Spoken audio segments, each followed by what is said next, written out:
Boa noite a todos, boa noite a todas. Esta é mais uma aula de metafísica do curso de filosofia da Unicentro. E hoje nós vamos continuar a leitura da preleção do texto que é Metafísica de Heidegger. O Heidegger escreveu essa preleção em 29, quer dizer, ele fez a preleção em 29, depois escreveu um pós-fácio, posteriormente uma introdução.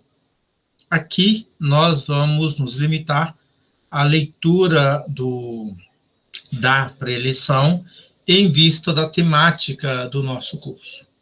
A partir da leitura dessa preleção, nós vamos exemplificar e retomar essa estrutura apresentada pelo Heidegger para o âmbito da história da filosofia, especificamente da metafísica. Na semana passada, nós trabalhamos com a elaboração da questão, de modo que hoje nós vamos continuar falando da elaboração da questão. Se no desenvolvimento da questão o Heidegger inicia o problema relativo à ciência, por que a ciência se limita ao estudo do ente, hoje nós vamos dar conta do nada. Ou seja, na parte em que Heidegger desdobra a questão, ele coloca de modo incisivo e de modo insistente o problema de que a ciência se ocupa do ente e mais nada. Ele fala isso de modo insistente. Hoje, vamos ver o inverso disso. Ou seja, a questão do nada. Que nada é esse que a ciência deixa de fora naquilo que importa para ela? E o que fazer com esse nada? O que é esse nada? Então, eu pediria a vocês, quem tiver aí com a internet mais estável, se puder ler para a gente vai lendo e vai comentando o que está em jogo. Temos pelo menos 2 aulas para isso. Se hoje nós conseguimos ler a elaboração da questão, na próxima semana nós trabalhamos apenas a resposta à questão. Considerando, viu, Vitor, nós fizemos aqui uma pequena modificação hoje, em função de uma percepção que tivemos das últimas aulas. Ao invés de fazer 2 momentos da aula, com um intervalo de 20 minutos, nós vamos direto. Hoje começamos às 19h10, então nós vamos direto até por volta das 21 horas. Daí nós encerramos por hoje. Eu fico à disposição daqueles alunos que quiserem tirar alguma dúvida, mas, se não tiver nenhuma dúvida, eu ficarei trabalhando também nos materiais para colocar à disposição no Moodle e no WhatsApp, tá? Algum de vocês gostaria de ler para a gente? Posso ler, professor? Uhum. Só deixa eu aqui aceitar quem acabou de entrar, a Mariana. Aí já passamos a leitura. Perfeito. Mariana, boa noite, bem-vinda. Então, já podem ler, por gentileza. A elaboração da questão do nada deve colocar-nos na situação da qual se torne possível a resposta ou em que então se patenteie sua impossibilidade. O nada é admitido. A ciência, na sua sobranceira indiferença com relação a ele, rejeita-o como aquilo que não existe. Nós, contudo, procuramos perguntar pelo nada. Que é o nada? Já a primeira abordagem dessa questão mostra logo algo insólito. No nosso interrogar, já supomos antecipadamente o nada como algo que é, assim e assim, como um ente. Mas, precisamente, é dele que se distingue absolutamente. O perguntar pelo nada, pela sua essência e seu modo de ser, converte o interrogado em seu contrário, A questão priva-se a si mesma de seu objeto específico.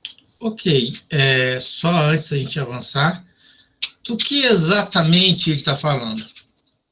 Notem que nós ainda, ou que o Heidegger ainda não começou a falar do ser. Ele falou do ente, que numa distinção que fizemos bastante superficial, o ente é tudo o que existe, né? Qualquer coisa existente que nós podemos, de algum modo, apontar o dedo. Para a qual podemos apontar o dedo? Qualquer coisa que esteja, por exemplo, à mão. Qualquer coisa, portanto, que possa ser designada vorhanden sein. Isto é, o que está à mão.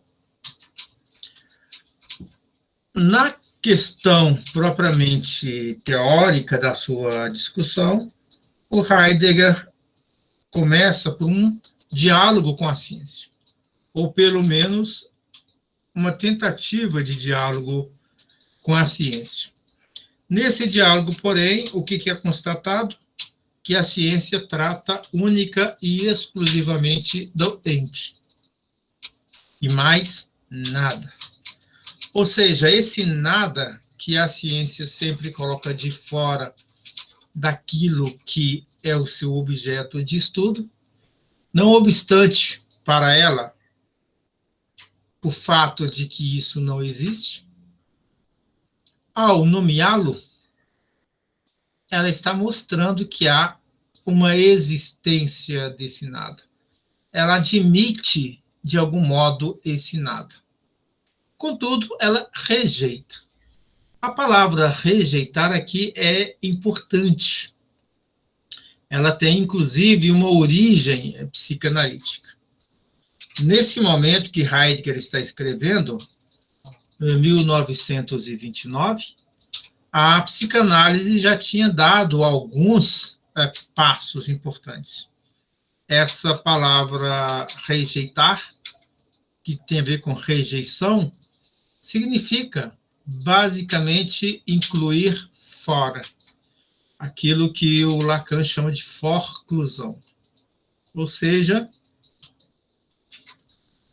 a ciência forclui o nada, ela foraclui o nada, inclui o nada fora daquilo que é o seu objeto. E, portanto, diz que ele não existe. Mas como, em que medida, em que condições o nada não existe?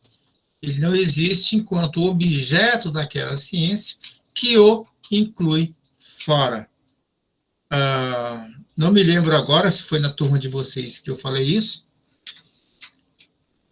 mas isso faz com que a ciência contemporânea, a ciência do século XX, sobretudo, ela faça algo que antes dela já havia sido feito pela metafísica, a partir, por exemplo, de Duns Scoto, e depois, paulatinamente, pouco a pouco, no âmbito da metafísica moderna, que coloca fora do âmbito da ciência aquilo que então era considerado qualidades primárias, que hoje nós chamamos de qualia, que é tudo que tem a ver com as emoções.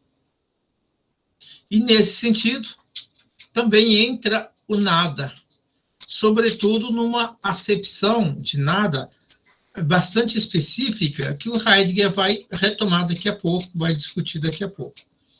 Eu não vou, nesse momento, antecipar isso, mas logo, logo, ele vai estar tematizando. Aqui para cima ainda não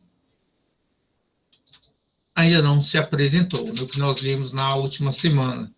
Ainda não se apresentou. Mas logo, logo, essa acepção do nada que aqui ele quer trabalhar, essa acepção existencial do nada.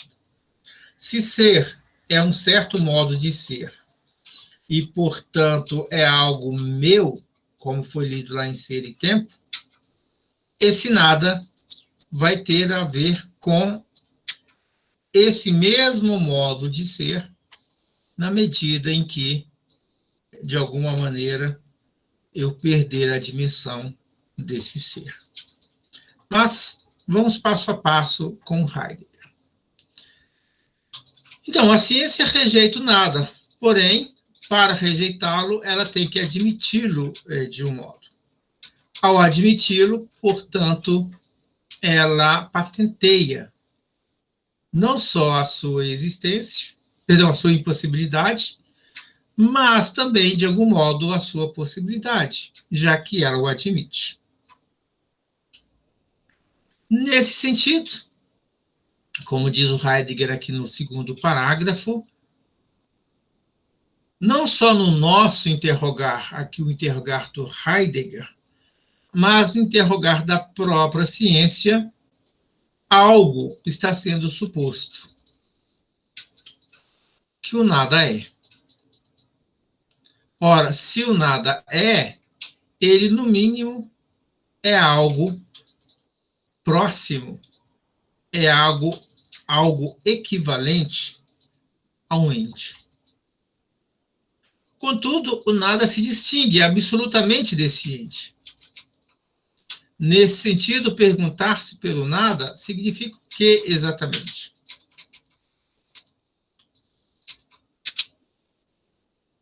Ora, o Heidegger diz, o perguntar pelo nada, pela sua essência e seu modo de ser, converte o interrogado em seu contrário.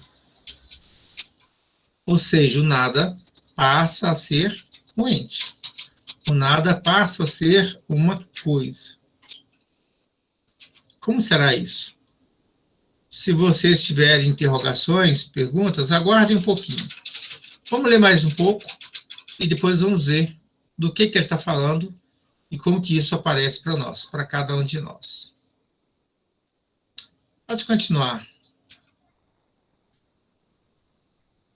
Se assim for, também toda resposta a essa questão é, desde o início, impossível, pois ela se desenvolve necessariamente nesta forma. O nada é isto ou aquilo. Tanto a pergunta como a resposta são, no que diz respeito ao nada, igualmente contraditórias em si mesmas. Assim, não é preciso, pois, que a ciência primeiro rejeite o nada. A regra fundamental do pensamento, a que comumente se recorre, o princípio de não contradição à lógica universal, arrasta essa pergunta. Pois o pensamento? Pois o pensamento, que essencialmente sempre é pensado de alguma coisa, deveria, enquanto pensamento do nada, agir contra sua própria essência. Pode continuar.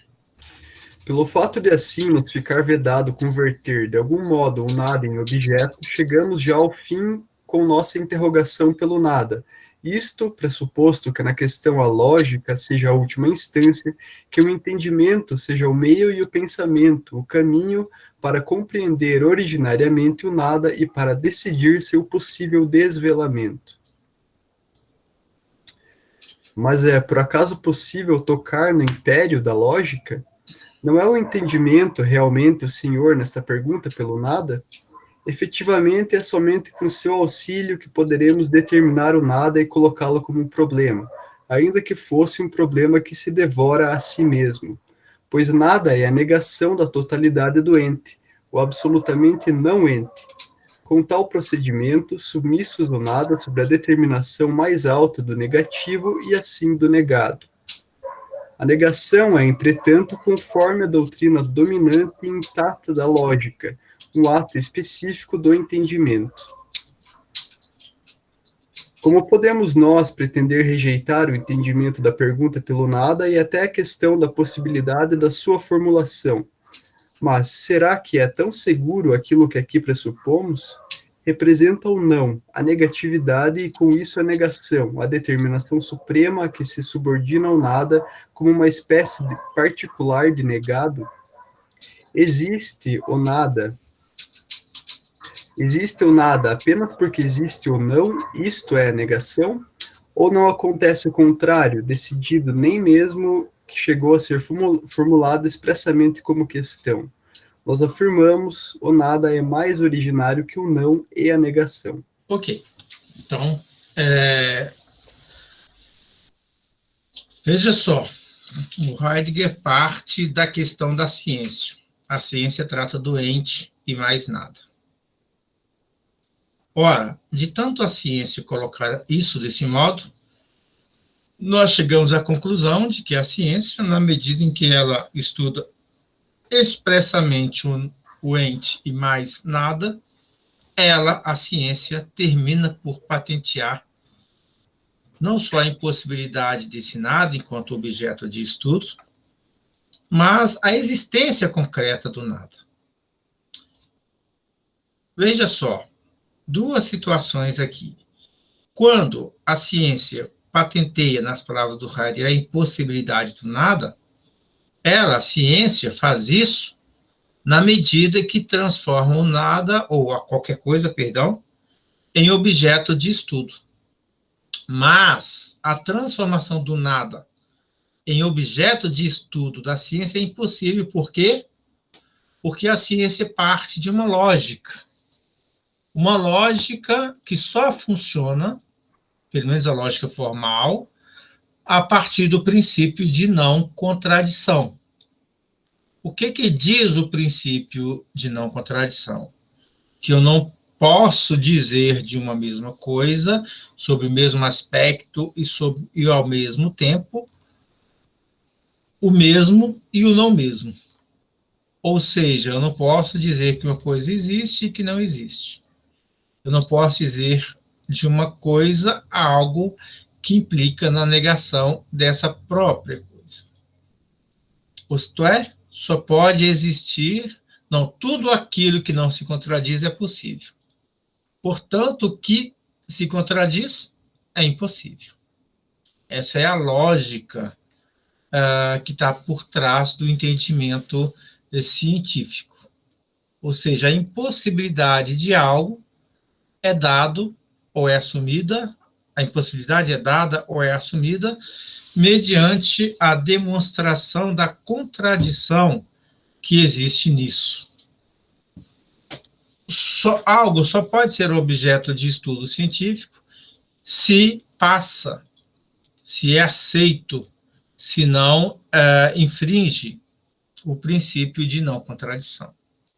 Se infringe, para a ciência, não existe. Então, o que o Heidegger está fazendo aqui, nesse primeiro momento, é aplicar ipsis literis o princípio de não contradição, tal como assumido pela ciência, a questão do nada. Porém, ele também diz que, ao fazer isso, a ciência termina por aceitar, de algum modo, que o nada existe, que o nada é. Contudo, ela foraclui, ela inclui o nada fora do seu campo de estudo.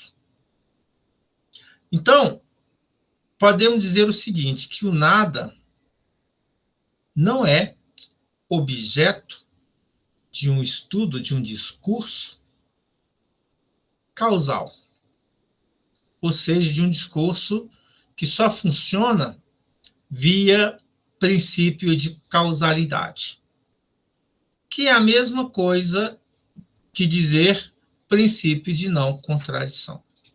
Porque quando eu demonstro a causalidade de algo, eu estou demonstrando a sua possibilidade. E justamente ao demonstrar a sua possibilidade, eu estou demonstrando que esse algo, que é possível, é não contraditório. Nesse sentido, uma questão, né, acaba se tornando equivalente da outra. Isto é, o que não é contraditório é possível. O que é possível, portanto, pode ser tomado como existente, na medida em que nessa existência eu demonstro a sua causalidade. Eu demonstro que há um princípio que rege esse objeto que existe e que, portanto, é possível. Mas, ao mesmo tempo, se isso não se aplica ao nada, mas considerando o fato de que o nada é, esse nada existe. Há um fato. Portanto, se para o nada eu não posso me referir... Perdão. Embora, se quanto ao nada eu não posso me referir, por exemplo, mediante o termo oti, ou o vas, ou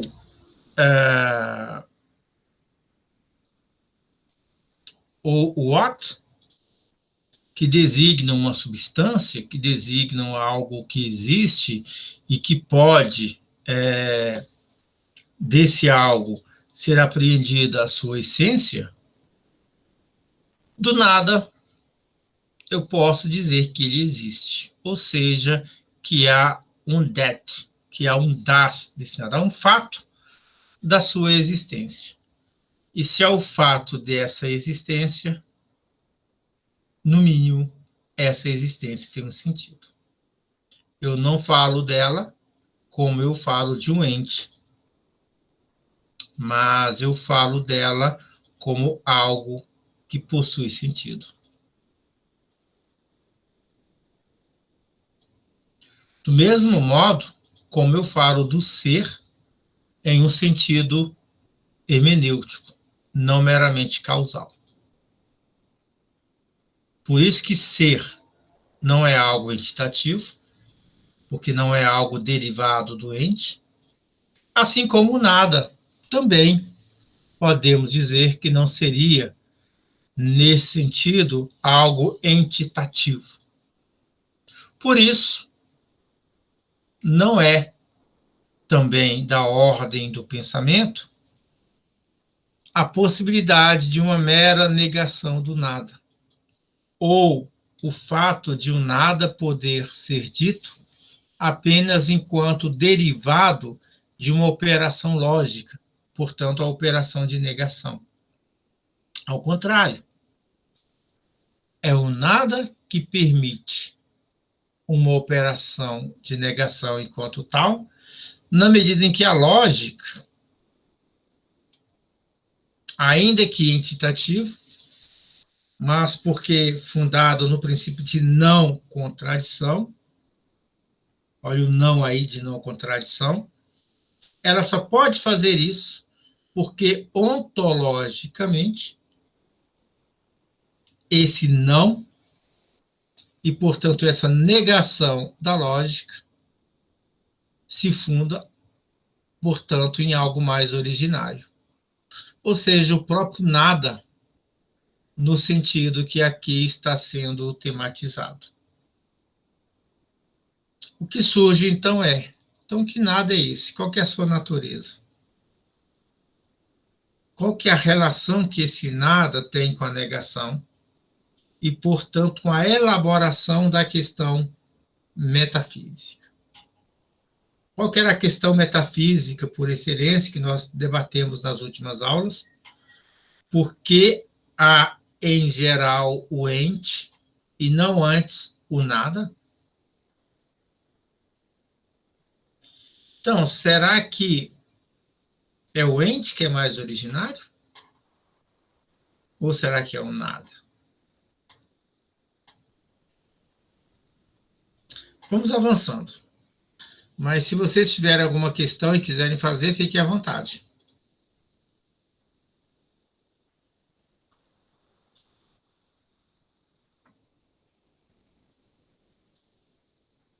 Bom, se não tiver, vamos avançar então. Só vou ver se tem algo escrito. Não tem? Pode continuar a leitura.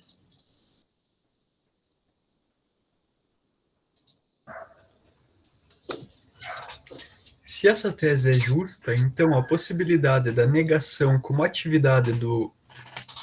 perdão? Se essa tese é justa, então a possibilidade da negação como atividade do entendimento e, com isso, o próprio entendimento dependem, de algum modo, do nada. Como poderá, então, o entendimento querer decidir sobre este? Não se baseia, afinal, o aparente contrassenso da pergunta e resposta no que diz respeito ao nada, na cega obstinação do entendimento que se pretende sem fronteiras? Se, entretanto, não nos deixarmos enganar pela formal impossibilidade da questão do nada, e se, apesar dela, ainda formularmos, então devemos satisfazer ao menos aquilo que pertence válido como exigência fundamental para a possível formulação de qualquer questão. Se o nada deve ser questionado, o nada mesmo, então deverá estar primeiramente dado. Devemos poder encontrá-lo. Continue. Onde procuramos o nada? Onde encontramos o nada? Para que algo encontremos, não precisamos, por acaso, já saber que existe? Realmente, primeiramente e o mais das vezes, o homem somente então é capaz de buscar, se antecipou a presença do que busca. Agora, porém, aquilo que se busca é o nada. Existe, afinal, um buscar sem aquela antecipação em buscar ao qual pertence um puro encontrar? Ok. Bom, não sei se vocês já leram esse texto, se algum de vocês já leu esse texto,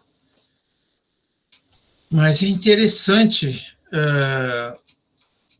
começar a se interrogar. Onde é possível encontrar esse nada? Já que esse nada é foracluído pela ciência, que se limita à pergunta pelo ente,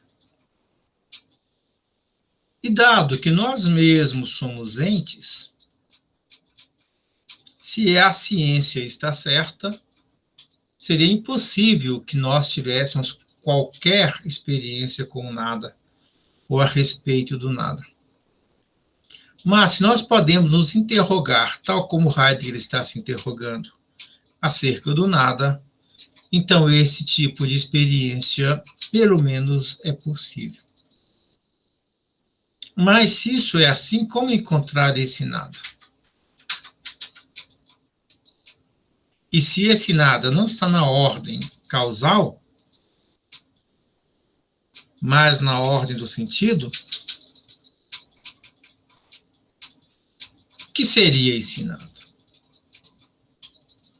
Só se interroguem, não tentem responder tão rápido, tá? Continuamos?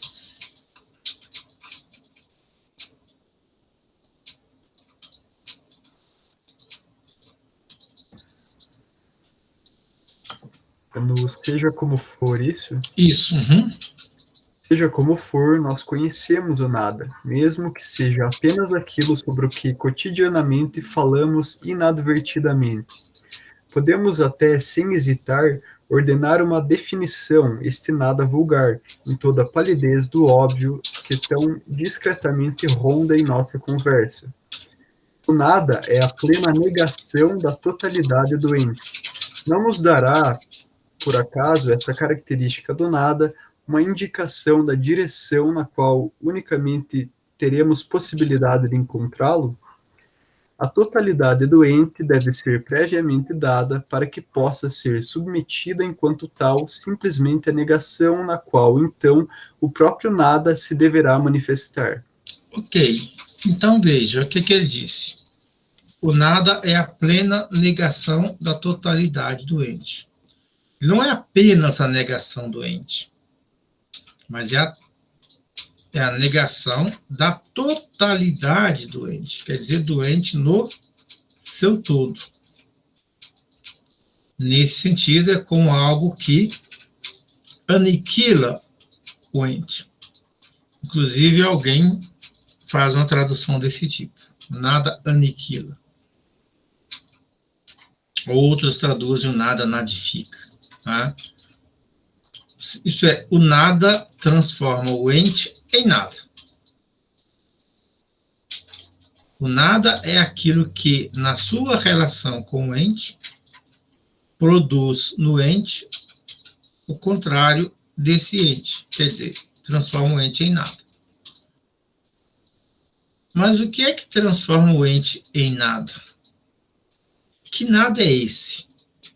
Esse nada é o nada físico, como aquele do Leibniz? É o nada Rian, que é o nada que alguma ciência desavisada pensa? E mesmo nesse sentido, essa ciência estaria equivocada, porque hoje não, já há algum tempo, já há muito tempo, a ciência já tem uma certa relação com o próprio nada. Nada físico, nada real. Mas esse nada que aqui o Heidegger está tematizando, vamos chamar de um nada metafísico.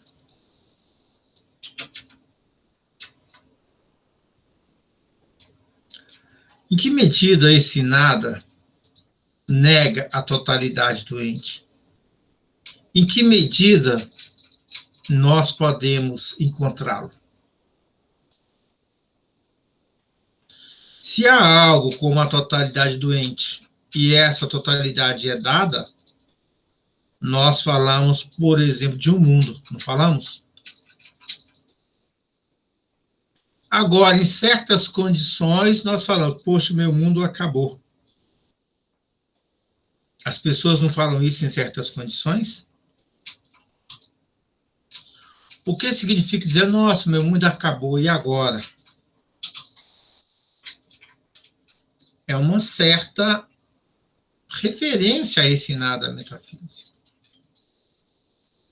Ainda que seja na linguagem do senso comum.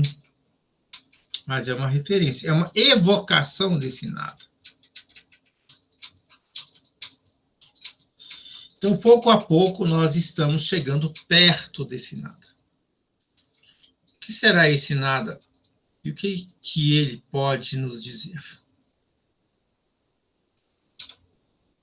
Podemos continuar.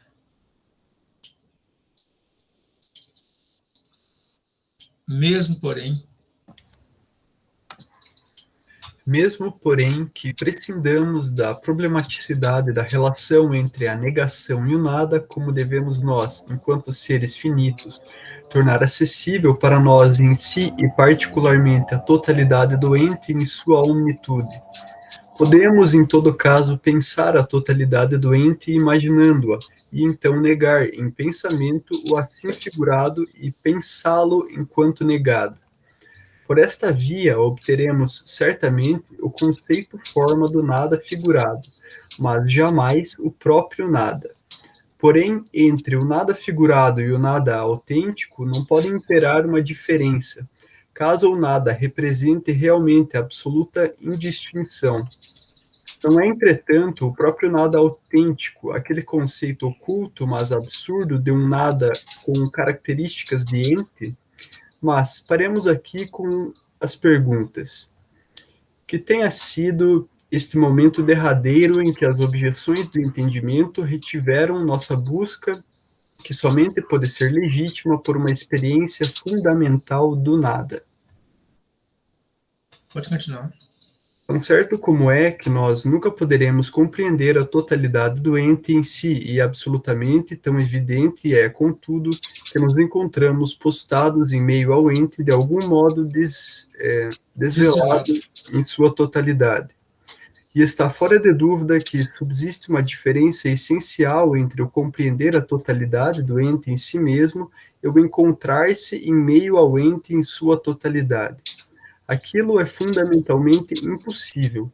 Isto, no entanto, acontece constantemente em nossa existência. Ok.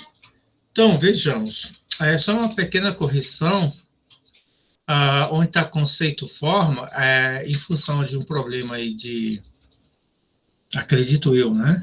De um problema de scanner, é o conceito formal do nada, tá? Aqui nessa passagem. Conceito formal do nada. O que importa aqui, que nós não discutimos ainda, é essa passagem. Diz o Heidegger, está fora de dúvida que subsiste uma diferença essencial entre o compreender a totalidade do ente, que é um processo teórico, que é um processo que se dá no pensamento, e o encontrar-se em meio ao ente em sua totalidade. Aquilo, ou seja, compreender a totalidade do ente em si, isso é impossível, vai dizer o Heidegger, mas isto, encontrar-se em meio ao ente em sua totalidade, acontece constantemente na nossa existência. O que o Heidegger quer dizer com isso, pessoal?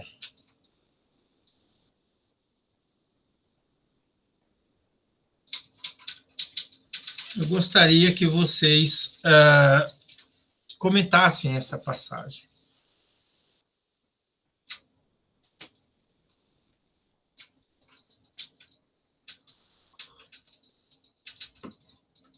Pode ser por escrito, pode ser falado.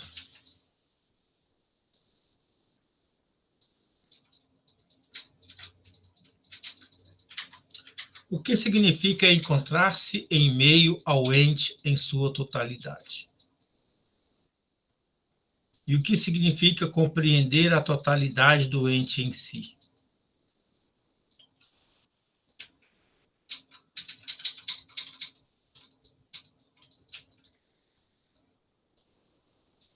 Podem pensar, temos tempo.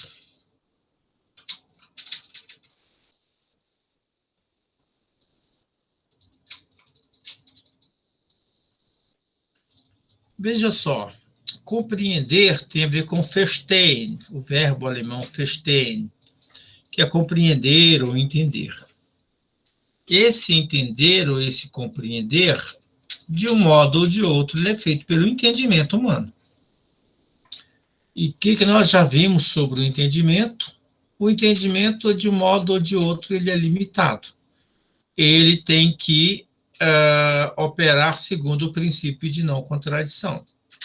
Que está um pouco lá atrás, não vou voltar mais, que opera segundo o princípio de não contradição. Ora, então, compreender, acho que passei do lugar. Compreender a totalidade do ente em si, aqui, como ele disse ali, né, é impossível, é absurdo. Mas por quê? Porque nós não abarcamos a totalidade do ente na nossa existência.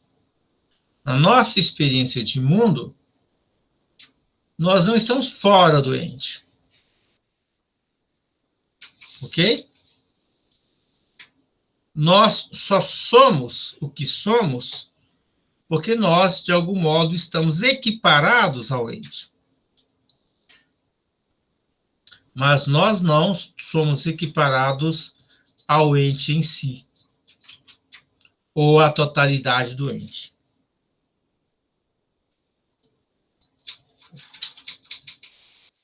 Então, compreender aqui é algo muito mais concreto, digamos, do que o entender da ciência, por exemplo, que é abstrato. E justamente porque é abstrato, não compreende a totalidade do ente em si.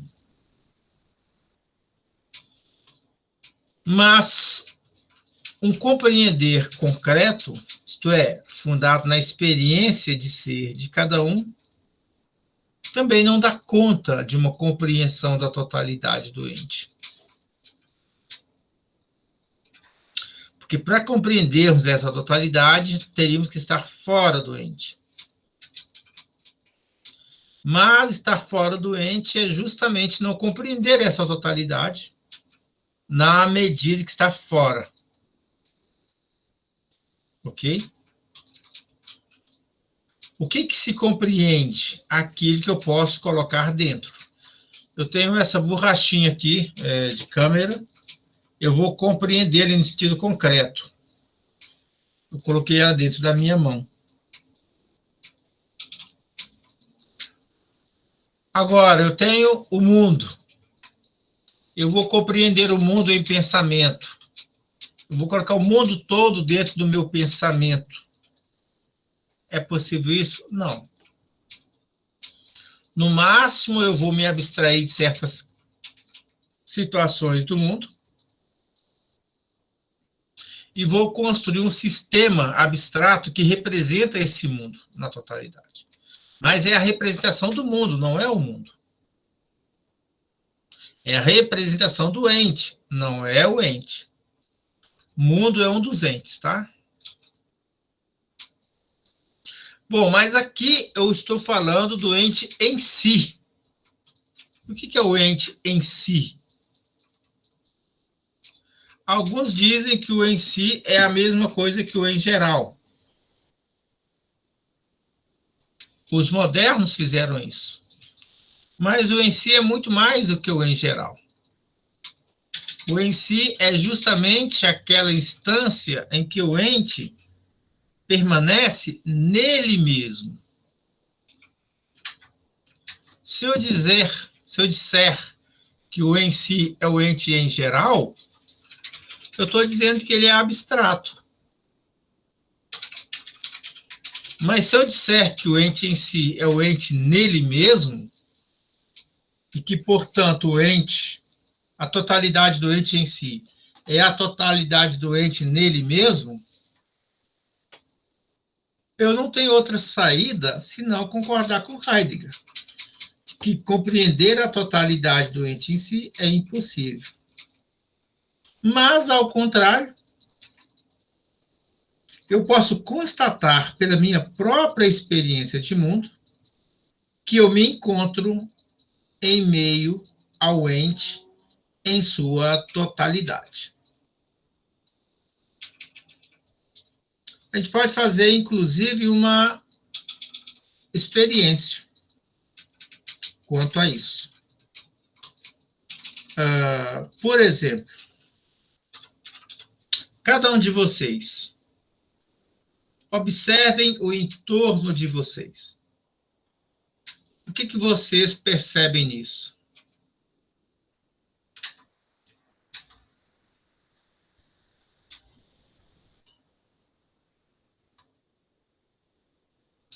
E vão ampliando pouco a pouco o que vocês são capazes de perceber. Realidade é uma boa resposta, João Vitor. Mas o que mais que nós temos? Ou que podemos ter? O que significa essa realidade para você?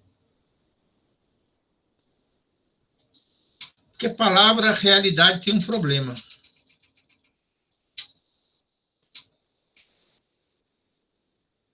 A palavra realidade é uma representação do real. Então, a realidade ainda está no âmbito da metafísica. Perdão, da metafísica tradicional, que é a metafísica da representação. Então, mais do que a realidade, mas também incluindo a realidade, uma certa noção de realidade,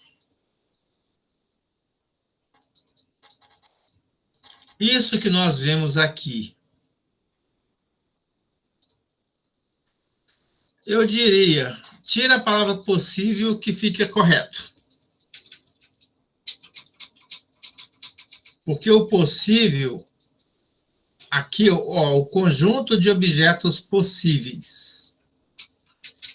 E aí você acrescentou, de serem concebidos ou experienciados. Aqui eu ainda estou ao nível da compreensão. Tá? Mas não ao nível da constatação de que eu estou em meio ao ente. Perdão, estou em meio à totalidade do ente. Então, olha para mim aqui. Eu estou num escritório. Desse lado aqui eu tenho livros. Aqui atrás também eu tenho livros.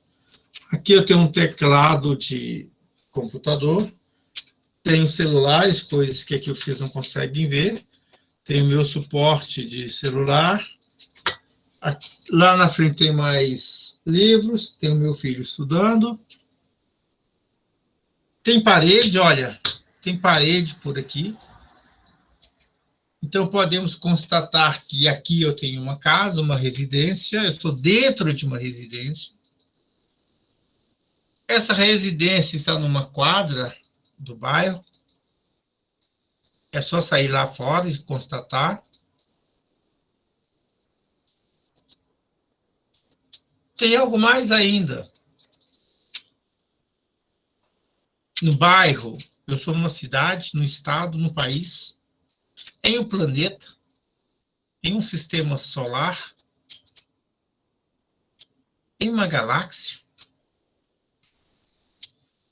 Quanto mais vocês conseguirem captar, nós vamos ampliando a compreensão, a constatação de que estamos em meio à totalidade doente.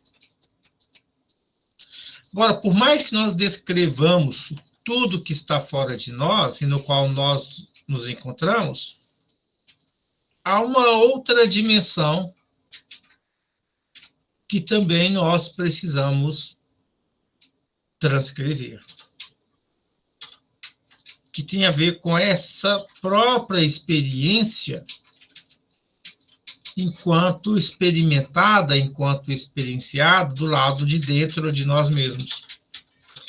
E aqui eu peço desculpas ao Bruno, que eu acabei não lendo algo que ele escreveu às 19h17. Acredito eu, Bruno, se eu estiver errado, me corrija, é quando eu perguntei sobre o nada, não era isso? Ele colocou tédio, alegria e angústia. Também, provavelmente, quando... não, que é outra coisa. É sobre a fala das experiências existenciais. Que é justamente isso. Nós ainda não chegamos lá, não é? Mas é o ponto em que esse nada vai nos levar. Tédio e angústia. Às vezes, alegria também. Dependendo de como nós lidarmos com esse nada. De como nós lidarmos com aquilo que ele nos impõe, com aquilo que ele nos implica.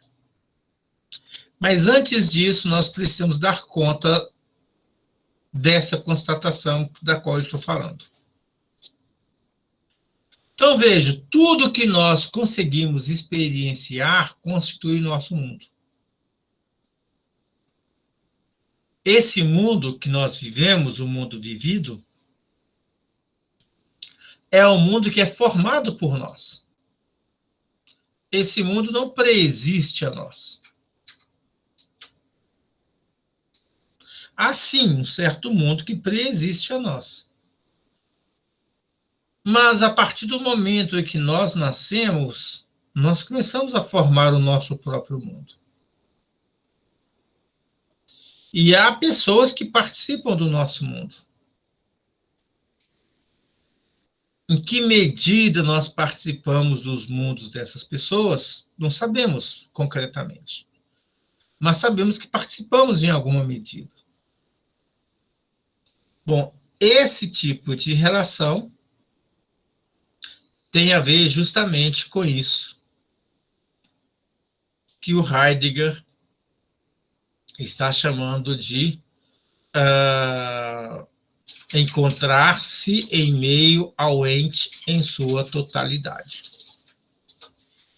Note que ele não está falando de um ente em especial. Eu dei aqui o exemplo do mundo, mas o Heidegger não está falando de mundo. Está falando ente em sua totalidade, que inclui também o mundo, mas não se restringe ao mundo.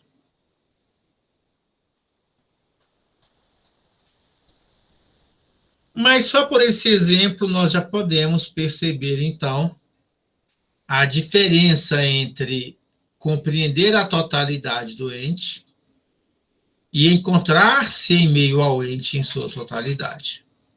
Essa totalidade nós não compreendemos, mas nós compreendemos esse ente na medida em que nele nos encontramos. Como? Bom, vamos avançar. E aí nós descobrimos.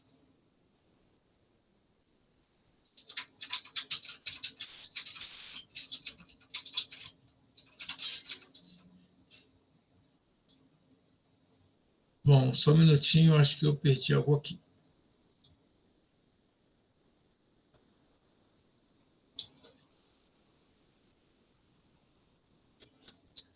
Ok. Pode continuar.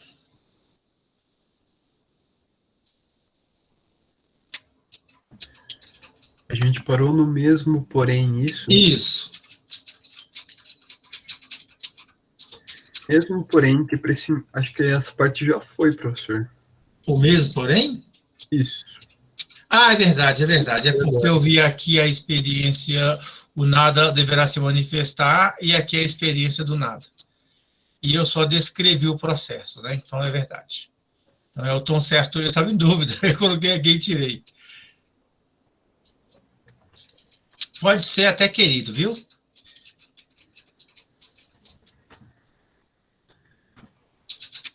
Parece sem dúvida que em nossa rotina cotidiana estamos pressionados sempre a este ou aquele ente, como se estivéssemos perdidos neste ou naquele domínio do ente. Mas, por mais disperso que possa parecer o cotidiano, ele retém, mesmo que vagamente, o ente numa unidade de totalidade. Mesmo então, e justamente então, quando não estamos propriamente ocupados com as coisas e com nós mesmos, sobrevém-nos esta em totalidade, por exemplo, no tédio propriamente dito. Esse tédio ainda está muito longe da nossa experiência quando nos entedia exclusivamente este livro ou aquele espetáculo, aquela ocupação ou este ócio. Ela, ela desabrocha se a gente está entediado. O profundo tédio, como a névoa silenciosa, desliza para cá e para lá nos abismos da existência, nivela todas as coisas, os homens e a gente mesmo com elas, numa estranha indiferença. Este tédio manifesta o ente em sua totalidade. Pode ler mais um pouco, até querido. Uma ou outra possibilidade de tal manifestação se revela na alegria pela presença, não da pura pessoa, mas da existência de um ser querido. Ok, agora sim. Então, veja, nesse momento, o Heidegger, mostrou dois exemplos do ente em sua totalidade. Como eu havia dito no primeiro momento, nós fizemos uma experiência aqui dos objetos fora de nós, das coisas fora de nós, e falei também de algo dentro de nós. É o que ele está falando aqui do tédio e da alegria. O que é o tédio? O tédio é aquela situação na qual, de um certo modo, o tempo para. É como se o tempo não passasse. E nessa situação entediante, nós, como que caíssemos, né, numa espécie de abismo, um abismo da existência, ou ficássemos oscilando para lá e para cá nesse abismo. Ora, nesse âmbito de não saber exatamente o que se há de fazer em relação a esse tédio, nós permanecemos, de algum modo, numa certa experiência na qual nos compreendemos no ente em sua totalidade. O que mostra isso é justamente essa experiência com o tédio. Alguém que leu esse texto antes de nós fez essa marcação. O profundo tédio que, como névoa silenciosa, desliza para lá e para cá nos abismos da existência, revela todas as coisas, os homens e a gente mesmo com elas, numa estranha indiferença. Ou seja, por melhor ou por pior do que estamos nos passando, a nossa existência enquanto tal, na medida que nós vivemos essa existência de tal ou tal maneira, ela é passada de modo imperceptível pelo outro. Por mais que o outro, em algum momento, perceba em cada um de nós uma certa tristeza, um certo tédio, mas por mais que o outro se interesse por nós, vamos pensar nos colegas de sala, por exemplo, nos colegas de trabalho, nos familiares. Ainda assim, a relação completa que tivermos com essas pessoas no âmbito da existência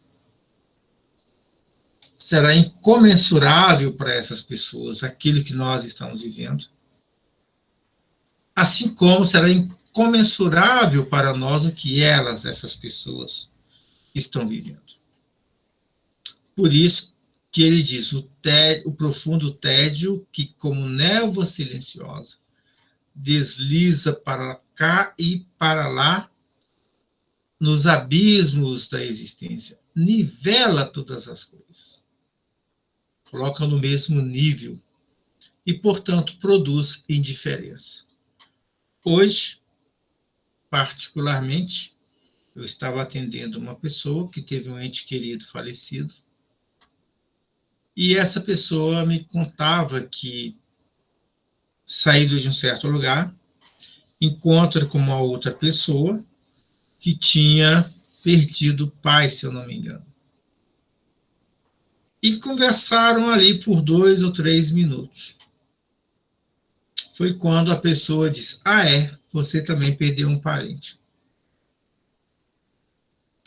Ou seja, e aqui é claro que eu não vou dar desdobramentos disso, mas essa palavra que eu acabei de citar, ela nivela o quê? O sofrimento com a perda de um ente querido. Nós não estamos falando de tédio necessariamente, mas estamos falando de certas emoções. Então, quando alguém está sentido, vamos dizer assim, pela perda de um ente querido, quando sabe que um outro ente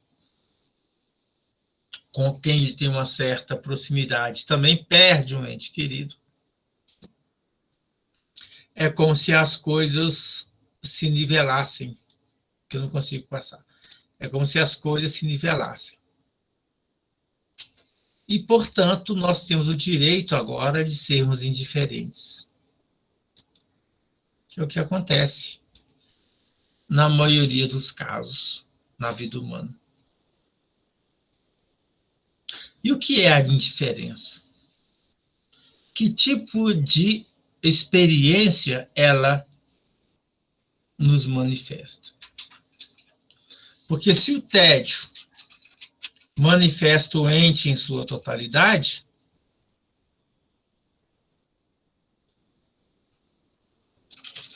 e isso se dá mediante essa estranha indiferença, quais são as consequências disso?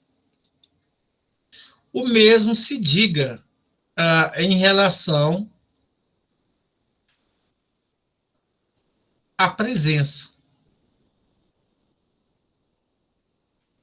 Aqui ele está falando, por exemplo, da alegria. Uma outra possibilidade de tal manifestação, doente em sua totalidade,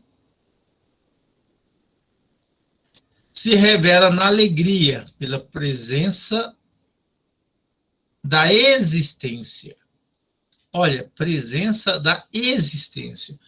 Ele não está falando presença de um ente querido. Ele está falando da presença da existência. Por isso ele diz, presença não da pura pessoa, ou seja, não do ente querido, mas da existência desse ente.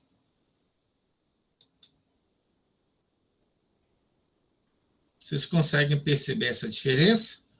Se sim, continuamos a leitura. Se não, a gente pode falar mais alguma coisa.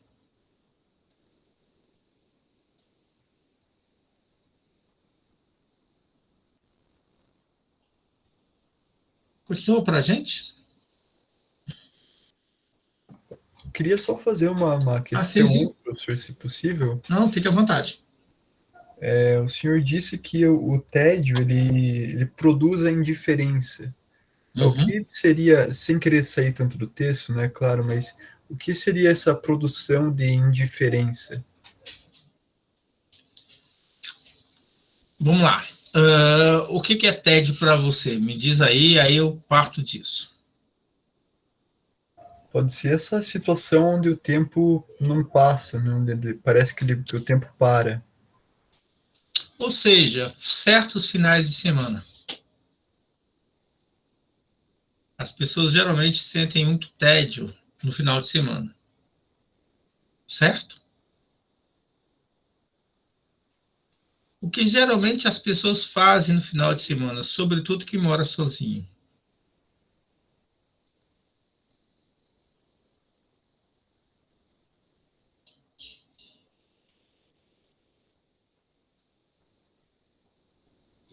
Pode falar, geralmente nada. Não é verdade?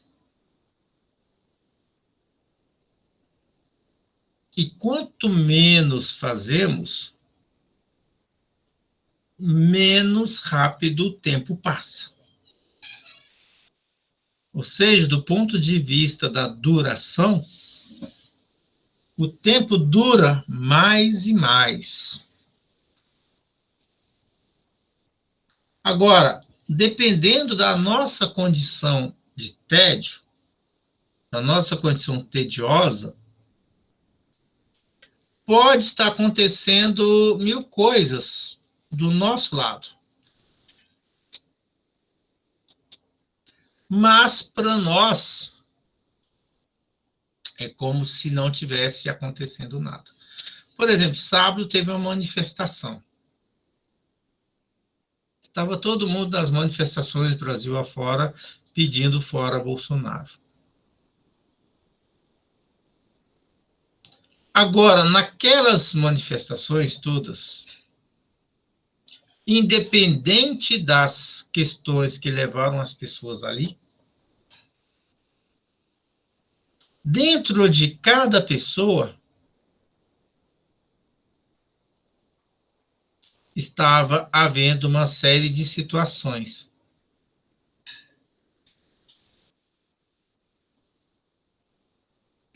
Essas situações de cada pessoa que a levou ali na manifestação, por mais singular que seja, ok? Por mais diferente que seja das outras pessoas, ali, naquele momento, foi nivelado.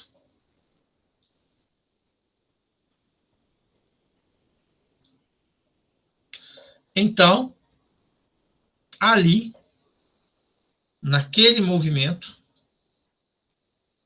de certo modo, na medida em que todas as pessoas estavam niveladas, aquilo que as distinguia passou a ser algo indiferente. Não digo que não fosse importante, mas indiferente. Voltando à questão que você pôs sobre o tempo não passar. Aí nós já temos a indiferença. Ou seja, por mais que o tempo passe, eu não percebo essa passagem como algo distinto.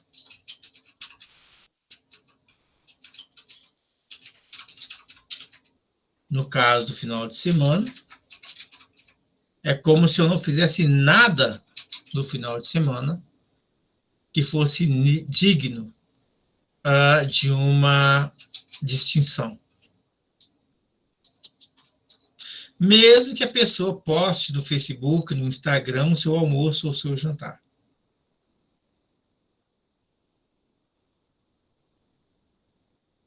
Por que a maioria das pessoas vem... como é que fala? Me ajudem aí, que eu me perco um pouco nisso. Quando a gente vê lá uma série durante várias horas, maratona, não é isso? Por que as pessoas maratonam séries? Porque a série é muito legal? Ou porque ocorre ali uma estranha indiferença?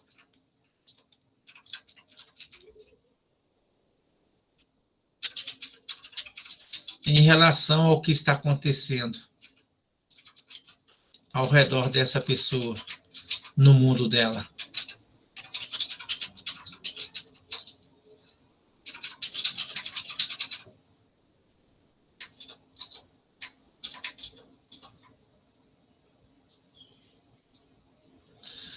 Ou quando a pessoa passa todo final de semana no Facebook ou no Instagram. Não sei se passa no Instagram, mas antes passava no Facebook.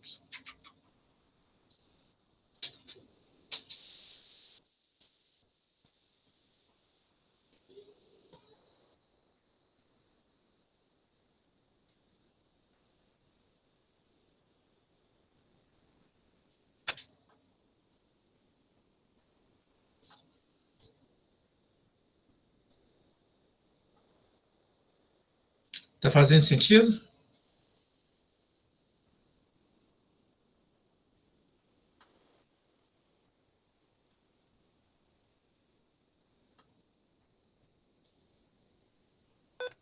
Professor, Oi.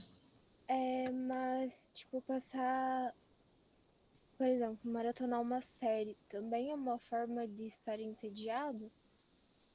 Porque eu pensei que o tédio era só quando você não tem nada pra fazer e fica aquele negócio que demora o tempo passar e tal. Então, uma série é algo legal, né? Por isso que eu usei a série. Mas o que, que nós poderíamos estar fazendo ao invés de ver uma série?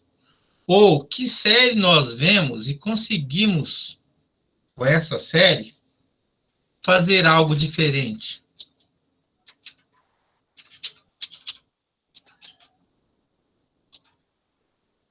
É possível. Então, maratonar uma série não é sinônimo de tédio, tá? Não é. Mas dependendo do modo como isso é feito, tem a ver com essa estranha indiferença, como é que é a palavra do Heidegger? Tem a ver com essa estranha indiferença que todos nós caímos quando o tédio se manifesta. Esse nivelamento da existência. Né? Esse nivelamento de cada um de nós pessoalmente e das coisas que acontecem e das coisas que existem em relação a nós e nós em relação a elas. Tem pessoas, Mariana, que ficam 12 horas no sábado só vendo série. Outras ficam às 24 horas praticamente, só desconta um tempo ou outro para dormir e comer. O que não é o fim do mundo. Mas quando nós fazemos isso, seria de esperar que as pessoas fizessem algo a partir dessas séries. Mas será que elas fazem?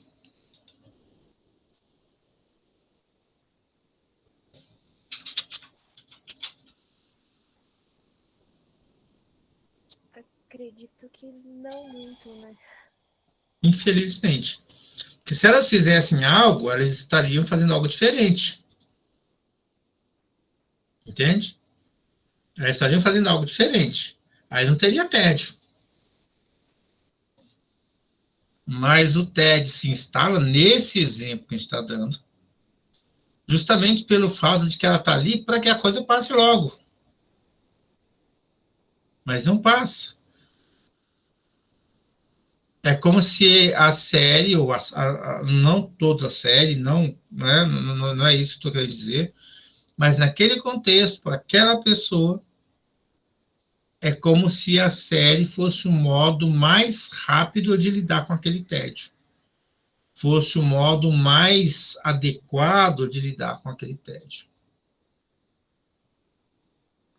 Eu acho que nesse momento assim de pandemia, muita gente se habituou com isso, eu inclusive. Perfeitamente, isso é verdade. Eu também conheço várias pessoas. Tipo, talvez até mesmo para passar o tédio e tal.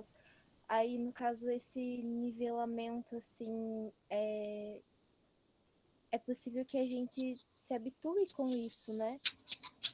apesar O de que não seria ser muito ruim, né? muito Habituar com distante, isso, porque é um achatamento da existência. É quase uma queda na depressão. Ainda não é a depressão, mas é quase. tá, acho que ficou claro. Obrigado, professor. Tá?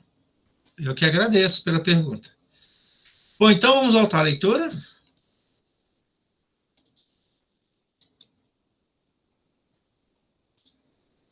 Agora eu perdi o texto. Deixa eu voltar a ele. Isso.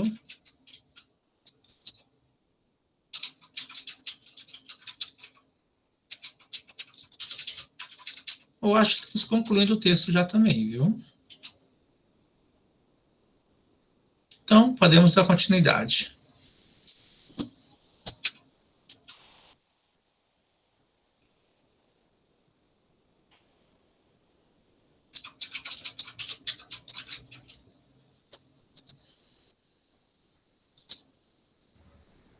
Bom, posso continuar a leitura, professor? Já que Sim, sim, então fique à vontade, pode ler. Uhum. semelhante disposição de humor em que a gente se sente desta ou daquela maneira situa-nos, perpassados por esta disposição de humor, em meio ao ente em sua totalidade. O sentimento de situação, de disposição de humor, não revela apenas, sempre à sua maneira, o ente em sua totalidade, mas este revelar é simultaneamente, longe de ser um simples episódio, um acontecimento fundamental no ser aí. Ser aí é cada um de nós, tá? É a nossa existência concreta no nosso dia a dia. Pode continuar. O que assim chamamos sentimentos não é um fenômeno secundário do nosso comportamento pensante e volitivo, nem um simples impulso causador dele, nem o estado atual com o qual nós temos que haver de uma ou de outra maneira. Contudo, precisamente quando as disposições de humor nos levam deste modo diante de um ente em sua totalidade, ocultamos o nada que a buscamos. Muito menos cremos agora de opinião. O texto está um pouco cortado ali. Agora, de opinião. Teremos agora de opinião de que a negação do ente em sua totalidade manifesta na disposição de humor, nos põe diante do nada. Tal somente poderia acontecer com a adequada originalidade numa disposição de humor que revele o nada de acordo com seu próprio sentido revelador. Pode continuar. Acontece no ser aí semelhante disposição de humor na qual ele seja levado à presença do próprio nada? Ok, vamos pensar mais um pouquinho. Então, veja, agora começou a vir o nada. Por que agora está vindo o nada?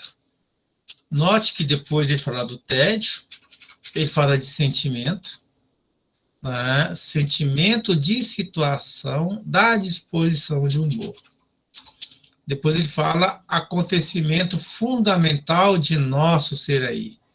Nosso ser aí significa o ser aí do ser humano, não o ser aí do homem. Então, este revelar é simultaneamente um acontecimento fundamental de nosso ser aí. Qual o acontecimento? O acontecimento dessa disposição de valor que revela o ente em sua totalidade, ao mesmo tempo em que, ao fazer isso, mostra que isso não é apenas um episódio, mas algo fundamental, um acontecimento fundamental de nosso ser aí. Ou seja, nós nos entediamos, nós nos encontramos numa situação de disposição de, amor, de humor, que, de certo modo, é precisamente esse estar em meio ao ente em sua totalidade. O que ocorre pela via do sentimento, pela via da emoção, portanto. Nesse sentido, quando ele começa a introduzir o nada, ele vai falar das disposições de humor, que veja, né, olha, precisamente quando as disposições de amor nos levam diante do ente em sua totalidade, ocultam-nos o nada que buscamos. E que nada é esse que buscamos? Ah? Então, veja, o tédio, por pior que ele possa parecer, de um certo modo, ele está nos ocultando o nada. Por que será isso? Que nada é esse que, de certo modo, aquilo que nos põe diante do ente em sua totalidade, nos oculta o nada. Que nada é esse, né, que, de certo modo, é ocultado nessas disposições de humor. Bom, se ele é ocultado nelas, é porque com elas nós queremos fugir desse nada. Mas eu não vou avançar tanto, tá? Porque no próximo parágrafo já vai ter informação sobre isso. Mas veja, o que ele diz? Tão somente poderia acontecer com a adequada originariedade numa disposição de amor que revele o nada, de acordo com seu próprio sentido revelador. Então, há algo que, de algum modo, que, de alguma maneira, nos revela o nada. Deixa eu voltar aqui. Boa noite, Ângelo, bem-vindo. Há algo que nos revela o nada. E ele diz ainda, acontece no ser aí do homem, quer dizer, no modo próprio de nosso ser no mundo, uma semelhante disposição de humor na qual esse ente, o homem no seu ser aí, ou ser aí do homem, seja levado à presença do próprio nada. Ou seja, é possível que o homem seja posto diante do próprio nada. O Heidegger coloca isso na forma de uma pergunta inicialmente. Eu já estou dando a resposta que sim, então, tem algo que nos leva diante desse nada. É o que está no próximo parágrafo. Pode ler.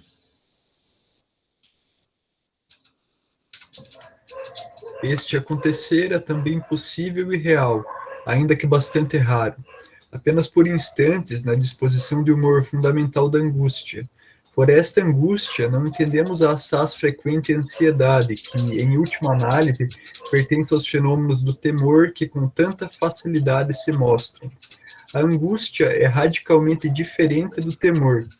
Nós não temorizamos sempre diante deste ou daquele ente determinado, que, sob um ou outro aspecto determinado, nos ameaça. O temor sempre teme por algo determinado.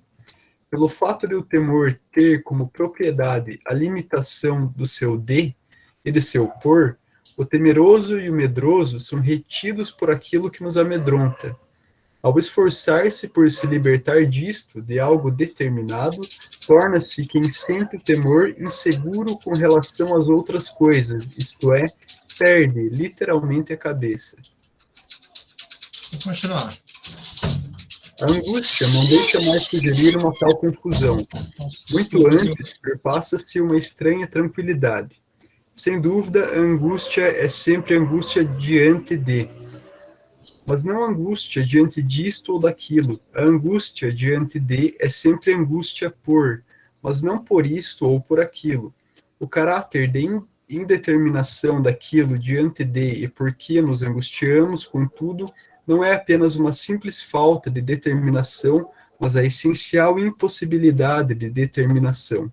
Um exemplo conhecido nos pode revelar esta impossibilidade. Ok, então, só para a gente se encontrar aqui, né? Quando nós nomeamos, quando nós determinamos algo, de certo modo, nós saímos da angústia. passamos ao tédio, passamos à ansiedade, passamos a alguma coisa. Porque nomeamos, né? Porque nós determinamos o mundo. Agora, por mais que fizermos isso, isso não nos livra da angústia. Por mais que possamos fugir da angústia, essa fuga sempre leva consigo a própria angústia. Por isso que aqui ele vai dizer que essa angústia é radicalmente diferente do temor. Portanto, também ela é diferente da ansiedade. Ela é uma situação na qual não é o temor ou o medo de algo determinado. Como está aqui, ó, o temor de sempre teme por algo determinado. E nesse sentido, o temor tem como propriedade a limitação de seu de, o forvor, que seria diante de uma certa situação, diante de um certo de um certo onde, né? E de seu forum, quer dizer, de algo em torno do qual retém a pessoa que teme, que tem medo. E justamente por isso, por ser retido, se torna amedrontado diante daquilo. Se vocês tiverem um animal em casa, geralmente quando o animal é muito novo, você brinca com ele, fica como que acuado. E aquilo é o temor, é o medo desse animal. E justamente por conta daquilo, ele tem uma disposição tal que é justamente a de se defender, mas, ao mesmo tempo, isso tem um limite. Ele não consegue atacar. Né? Ele quer se defender, mas não consegue atacar aquele ou quem o está amedrontando. Isso tem a ver com a ansiedade. Né? Por um lado, ela nos faz correr para fazer alguma coisa, mas, por outro lado, também ela pode nos fazer empacar, paralisar, e não conseguirmos resolver algo se o que ali está em jogo é uma certa expectativa dessa ansiedade. O Freud chamava de expectativa angustiada. Mas aqui, como o Heidegger está distinguindo, não vamos falar expectativa angustiada. Aqui essa angústia está sendo trazida para um nível indeterminado. Vamos chamar isso de existencial. Então, veja, quando ele diz que a angústia não deixa surgir tal confusão, que surge aqui ao nível do temor, mas perpassa uma estranha tranquilidade. Veja só, no tédio, nós temos lá uma estranha indiferença,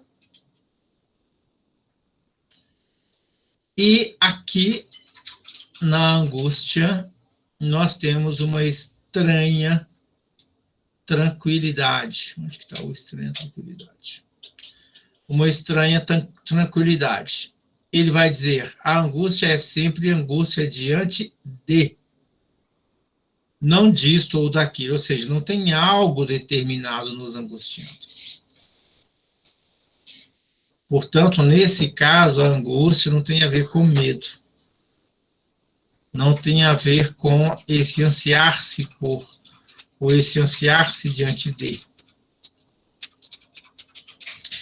Ora, é essa indeterminação, diante disso que nos angustia,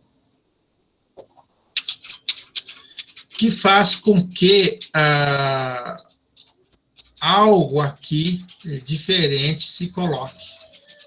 O que ele está dizendo? O caráter de indeterminação daquilo diante de e por que nos angustiamos não é apenas uma simples falta de determinação, mas a impossibilidade de determinação.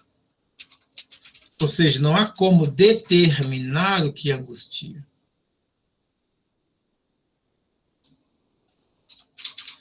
Bom, o que então nos angustia e como podemos falar disso? Já que isso é algo impossível de ser determinado. Bom, vamos só concluir esse parágrafo e talvez o próximo. Aí eu creio que a gente termina por hoje. Não, já dá para terminar tudo. Vai dar para terminar tudo. Vamos ler até o que acontece com nada, tá? Só para a gente ter tempo de discutir, aí nós terminamos. Na angústia.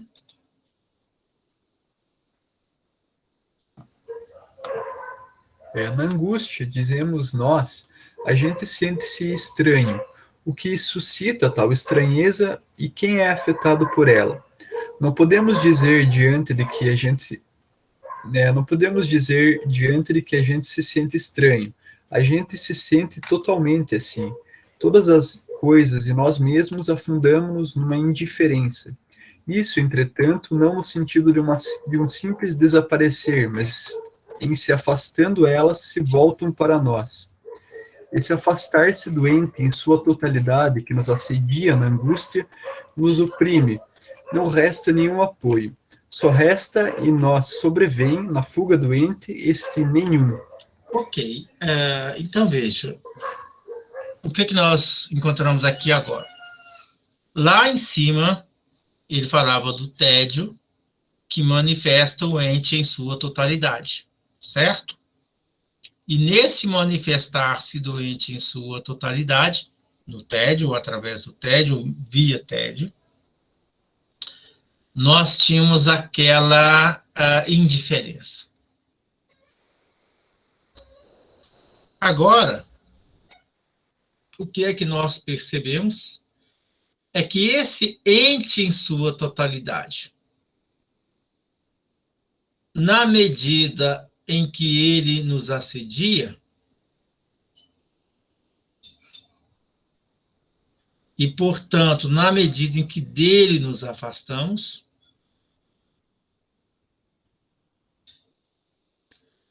surge o quê? A angústia. Aqui, ó. Todas as coisas e nós mesmos afundamos-nos numa indiferença. É o que foi falado lá em cima.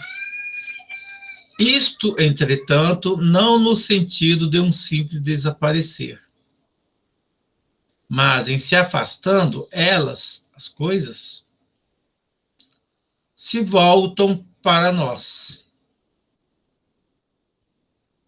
Este afastar-se doente em sua totalidade, que está reunindo toda essa experiência, que nos assedia na angústia, nos oprime.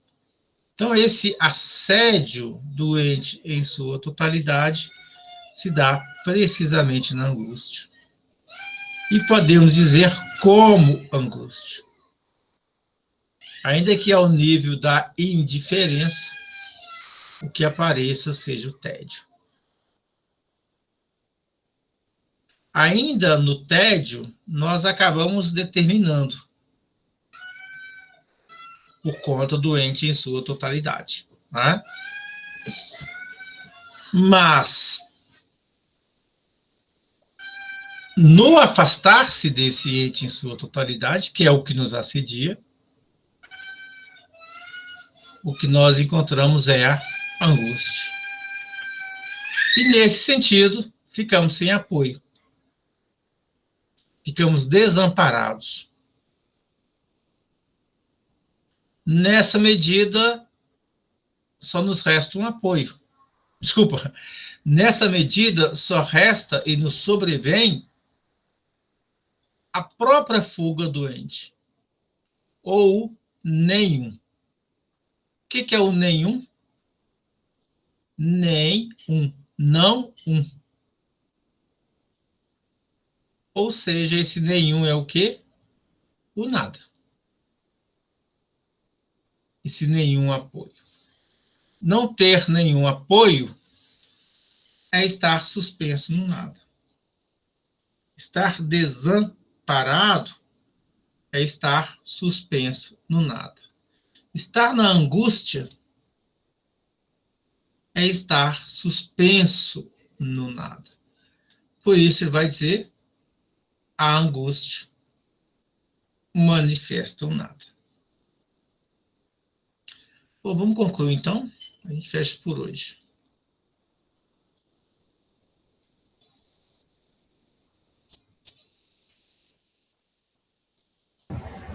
Estamos suspensos na angústia. Melhor dito, a angústia nos suspende porque ela põe em fuga o ente em sua totalidade. Nisto consiste o fato de nós próprios, os homens que somos, refugiarmos-nos no seio dos entes. E é por isso, em última análise, não sou eu ou não és tu que te sentes estranho, mas a gente se sente assim.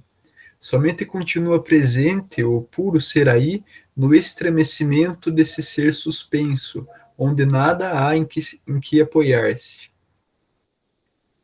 A angústia nos corta a palavra, pelo fato de o ente em sua totalidade fugir, e assim justamente nos acossa o nada em sua presença, e mudece qualquer dicção do é.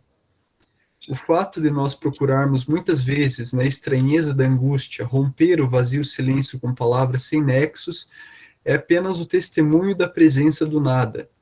Que a angústia revela o nada é confirmado imediatamente pelo próprio homem quando a angústia se afastou. Na posse da claridade do olhar, a lembrança recente nos leva a dizer: diante de que e por que nós nos angustiamos, nos angustiávamos? Era propriamente nada. Efetivamente, o nada mesmo, enquanto tal, estava aí. Com a determinação da disposição de humor fundamental da angústia, atingimos o acontecer do ser aí, no qual o nada está manifesto e a partir do qual deve ser questionado. O que acontece com o nada? Ok, então, aqui é o ponto alto desse texto. Tá? Estamos suspensos na angústia. A angústia nos suspende, nos coloca em suspenso, porque ela põe em fuga o ente em sua totalidade. Então, se a gente voltar àquele exemplo das séries, se a gente voltar ao exemplo, portanto, do tédio e da indiferença, o que é a indiferença? Basicamente, o Freud usa esse termo que agente insere tempo, e já usou ali atrás, mais uma vez, lá, ali a gente não trabalhou. Vamos trabalhar aqui que a gente consegue juntar as duas coisas. O que é o agente? Quando, numa turma, a turma senta e fala, olha, vamos conversar com o professor, porque não está dando certo essa aula. Está cobrando muito, está dando muito exercício, está dando pouca aula, não está certo. Você chega para o professor e fala, professor, a turma, ou fulano da turma, vocês falam como geralmente?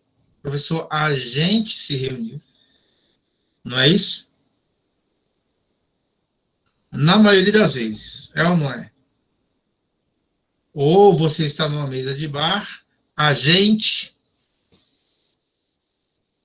sempre que a gente se encontra, olha só isso, olha o que eu falei. Sempre que a gente se encontra numa certa situação de conjunto, um modo de nos igualar, de mostrar que pertencemos àquele conjunto, é usar essa expressão a gente. Porém, quando fazemos isso, nós demarcamos ali uma indiferença. Todos se sentem assim. Todos estão naquele âmbito das coisas. Ora, mas quando fazemos assim, Se de um lado nós manifestamos no tédio o ente em sua totalidade, a fuga desse ente daquela situação, ou colocar em fuga esse ente, nos revela a angústia. Ou ainda, essa angústia nos revela o nada. Mais profundamente ainda. É por isso que, em última análise, não sou eu ou és tu que se sente estranho, quer dizer, angustiado. Mas é a gente que se sente assim. Quem é a gente? Não é só as pessoas lá fora. Somos nós, tomados em conjunto, de maneira indiferente a este eu ou a esse tu. Ok? Aí ele conclui: somente continua presente o puro ser aí, no estremecimento deste estar suspenso, onde nada há em que apoiar-se. Por que ele diz? Só continua presente o puro ser aí. Porque o eu e o tu já foi. Eles desaparecem desse processo. Mesmo no tédio, não há eu. Já perceberam? Peguem vocês um dia que vocês estão angustiados. Essa expressão eu e tu quase que não ocorre.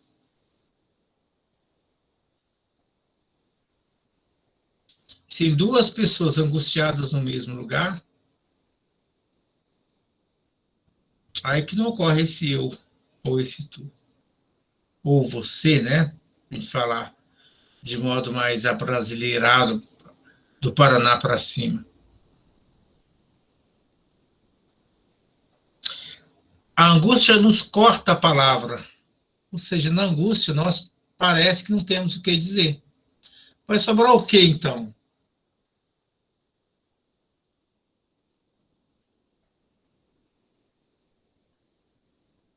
Para muitas pessoas, maratonar a série.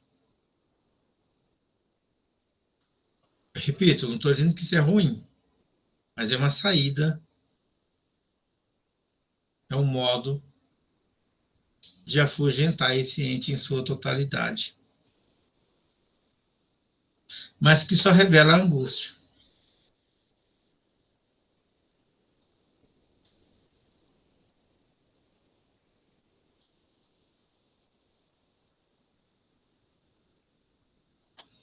Só um minutinho que eu já leio. Agora veja, como que isso pode ser chamado de nada? Porque isso faz desaparecer o próprio ser aí. Se a gente voltar aqui, ele somente continua presente, o puro ser aí, mas onde? No estremecimento deste estar suspenso, onde nada há em que apoiar-se. Ou seja, ele perdeu o mundo. Lembra daquele exemplo? Quando a pessoa fala, nossa, perdi meu mundo. Ocorre justamente isso. Eu pensei que alguns de vocês tinham mandado mensagem, então não foi vocês não. Deu um barulhinho de mensagem. Está ficando claro, pessoal? Alguma dúvida sobre esse ponto? Professor, Sim? eu tinha erguido a mão. Ah, tá. Nesse sentido, então, a angústia é a mesma coisa que o tédio? Não. É um pouquinho diferente, né? Porque no tédio o que eu tenho vai ser... onde que está? Vai ser aquela situação na qual... Onde está? Eu tenho uma relação com o mundo ainda. Olha, o profundo tédio que, como névoa silenciosa, desliza para cá e para lá nos abismos da existência, nivela todas as coisas. Então, é o tédio que nivela. A gente está entediado. Olha só o que ele escreveu aqui, ó. As pessoas falam, então isso é só uma citação dele. Agora veja que um pouquinho antes, esse tédio ainda está muito longe de nossa experiência, quando nos entedia exclusivamente este livro ou aquele espetáculo, ou aquele dia, né, o dia de domingo, aquela ocupação ou este ócio. Ou seja, o tédio ainda tem algo determinado nele que faz ele ocorrer. Ele, o tédio, desabrocha se a gente está entediado. Aí ele continua. O profundo tédio, que como névoa silenciosa desliza para cá e para lá nos abismos da existência, nivela todas as coisas, os homens e a gente mesmo com elas, numa estranha indiferença. O tédio indiferencia tudo. É como se nada valesse a pena. Por exemplo, não vale a pena conversar com alguém sobre um assunto X, dar uma caminhada no parque, né, fazer algo interessante. Sobra ficar em casa. Na maioria das vezes, vendo algo apenas para passar o tempo, mas sem intervir naquilo. Por isso que eu dei o exemplo lá da maratona. Porque, por exemplo, eu faço maratona também. Contudo, no meu trabalho, seja como professor, seja como psicanalista, eu uso isso. Então, eu estou lá, mas não como alguém indiferente. Não estou indiferente ao que eu estou vendo. Isso equivale quando nós estamos indiferentes, né?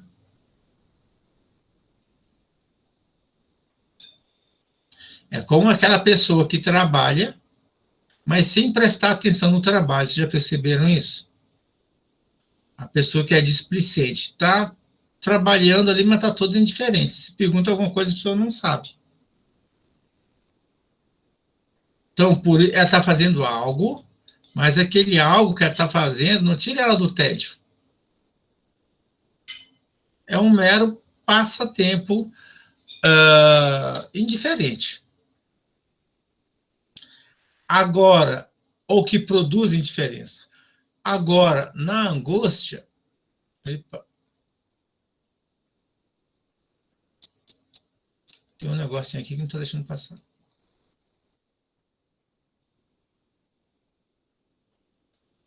Vai assim. Agora, na angústia, o que nós temos?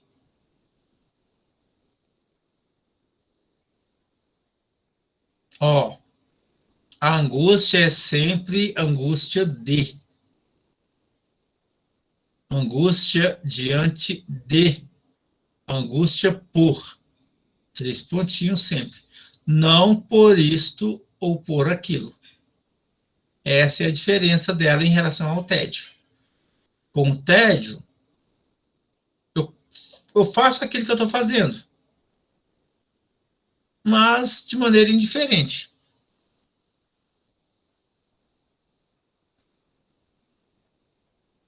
Algo é tedioso. O trabalho, por exemplo, de uma disciplina. Metafísica, às vezes, para muita gente. Ou algo que a pessoa tem que fazer. Ou, no exemplo que eu dei, para voltar, é um domingo. Fazer o que nessa cidade de Deus, as pessoas dizem? Ela não tem nada para fazer. Ela vai ver uma série. Mas mesmo na série, ela não intervém na série. Compreende o que eu estou querendo dizer? Ela vê por ver. Você pergunta, mas por que você está vendo essa série? Ah, porque é o que está passando. Quantas pessoas já não falaram isso com vocês? Olha, mas a pessoa escolheu ver a série, sobretudo hoje em dia com a Netflix, né?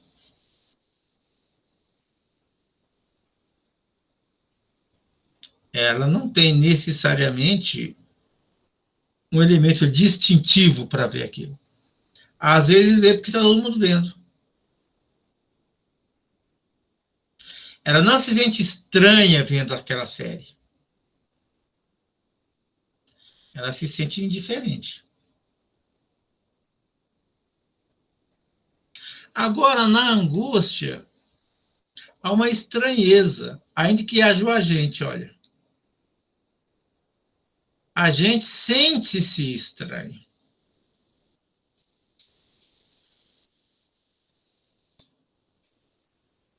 Essa estranheza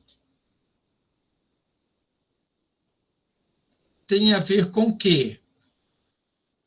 Tem a ver com o fato de que já há o afundamento na indiferença. Veja, Mariana, ao tédio. Todas as coisas e nós mesmos afundamos-nos numa indiferença. Entretanto, agora, não no sentido de um simples desaparecer. Não quero aparecer, não. Vou ficar fora do mundo, vou ficar em casa vendo série. Mas, em se afastando, elas se voltam para nós. Ou seja, você afasta de você o tédio, mas ele volta para você. Certo? Esse afastar-se doente em sua totalidade, que nos assedia na angústia, nos oprime. Então, o que está em jogo aqui é essa opressão que no tédio ocorre conosco, porque no tédio está em jogo essa relação com a indiferença, né, do qual nós queremos nos afastar. Perdão.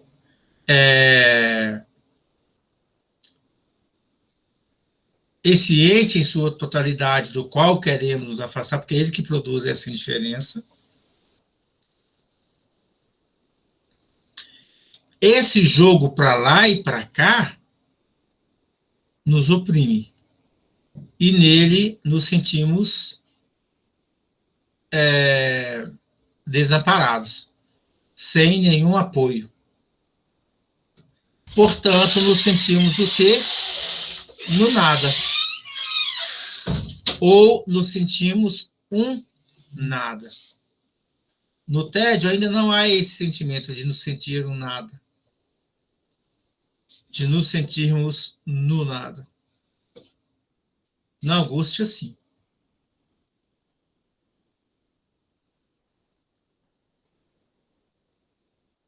Ok? Tá, professor, obrigada. Nada, disponha. Agora, o que fazer com esse nada? O que acontece com ele? Esse é o objeto da nossa próxima aula, tá?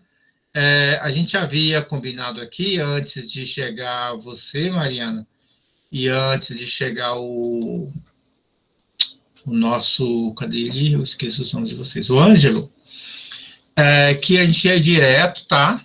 Até por volta das 9 horas. Agora já são 9h08. Iríamos encerrar a aula, porque fazendo os dois momentos, os dois horários, ou alguns ficaram mal, acho, cadê o Ângelo? O Herbal Binotti. Eu confundo o Herbal Binotti, eu sempre falo Ângelo. Aí não encontro, cadê o Ângelo? Então, eu notei que vocês participam bem a primeira parte da aula, mas na segunda também, por dar aquela coisa de 10 horas, 10 e pouco, e é mais ou menos meia hora de aula, né? Então é complicado a gente perder. Então, o que eu combinei aqui, acho que tinha chegado já o João, o Giovanni e o Bruno. A gente vai fazer a partir de agora, viu, o Ângelo? Vamos ir direto, vamos começar às 7h10, vamos até por volta de 9h. A gente dá conta de o conteúdo do dia, e aí vocês ficam liberados, E eu fico aqui à disposição para tirar dúvida de quem quiser. E também fico fazendo outras coisas. Pode ser aqui, pode ser no WhatsApp, onde vocês quiserem, até por volta de 10h30 para tirar as dúvidas. Tá legal? E nesse sentido, porque vai diminuir um pouco as aulas, eu não vou conseguir dar todo o conteúdo, aí eu vou passar alguns estudos dirigidos para vocês. Não vai ser necessariamente a ficha de leitura, embora quem queira fazer a ficha de leitura fica liberado também, mas eu vou dar algum tipo de exercícios, sobretudo para aqueles que não vêm, né? Vocês que vêm, vocês estão participando, estão perguntando, isso já vale como esse estudo dirigido.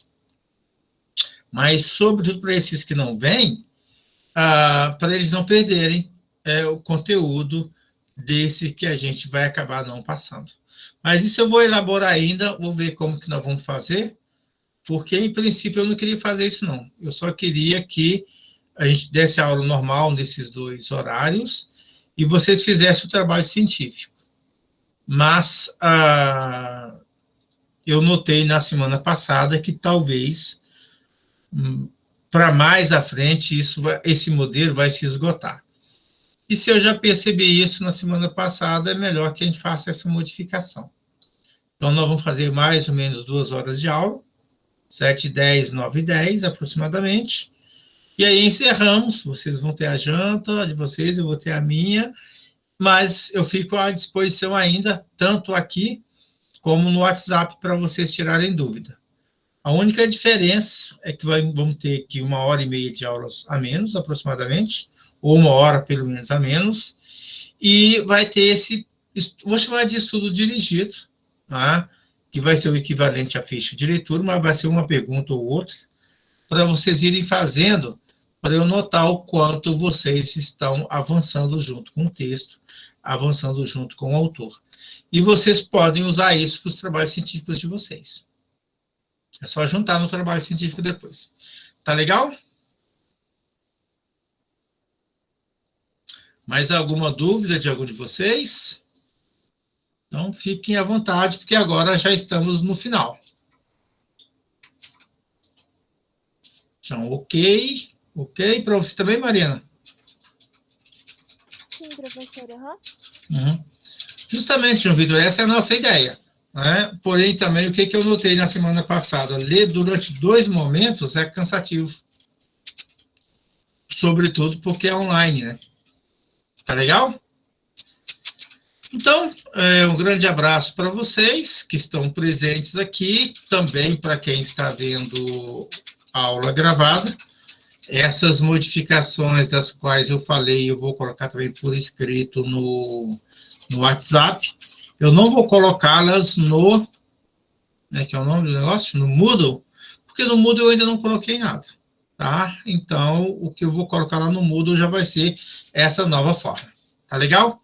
Então, abraço para vocês. Nos vemos na próxima segunda.